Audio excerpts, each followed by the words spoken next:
Cayman Islands and the Virgin Islands, all controlled by Britain. You don't write about this. America and military control. The US has 46 military bases in Africa through its Africa Command.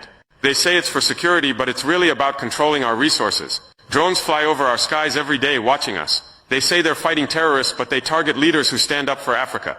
China's new game. China says they want to help Africa by building roads and giving loans, but in return they take 99-year contracts for our ports, mines, and farmland.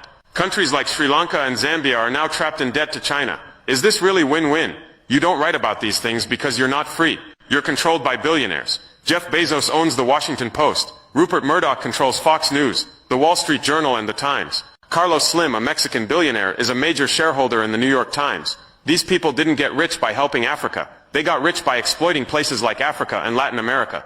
Your editors come from elite schools like Harvard, Yale, Oxford, and Cambridge. They share the same ideas and biases. Your reporters in Africa often don't speak our languages, like Swahili, Hausa, Yoruba, or Amharic. They can't talk to our people, so they rely on Western diplomats and NGOs for information. How can you call that fair reporting? The heroes they silenced. Let me tell you about the African leaders you've ignored or lied about. Patrice Lumumba, he was the leader of Congo, killed on January 17, 1961. The CIA and Belgian mercenaries were involved. They dissolved his body in acid and kept his teeth as souvenirs. In 2022, Belgium returned one tooth to his family after 61 years. You called it chaos in Congo, but didn't investigate the killers, or Belgium's crimes. Thomas Sankara, he was my hero, the leader of Burkina Faso, killed on October 15th. Sankara vaccinated 2.5 million children, planted 10 million trees, raised literacy from 13% to 73%, gave women equal rights, banned harmful practices, and fought corruption. He refused to pay Africa's unfair debts to the West. France supported his killer, Blaise Compaoré. You called it a military coup, but didn't tell the world about Sankara's dreams or successes. Muammar Gaddafi. Yes, he was a dictator, but he did a lot for Libya. Under him, Libya had a high income, free healthcare, free education, and cheap fuel. He built a huge irrigation project to make the desert green. His biggest dream was a united Africa with its own bank and currency.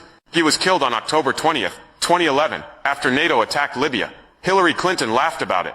Now Libya has 3 governments, civil war, and even slave markets. You call this democracy? These leaders were killed because they stood up for Africa. They wanted us to control our own wealth and future, but you didn't tell their stories. You called them dictators, or said their countries were chaotic. You didn't show their successes, or ask who was behind their deaths. Africa is rising. I'm speaking today because it's time for the truth. The world you controlled, where you could hide Africa's story, is gone. People are waking up. We're tired of your lies. We're tired of being shown as poor and helpless. Africa is rich, not just in resources, but in people, ideas,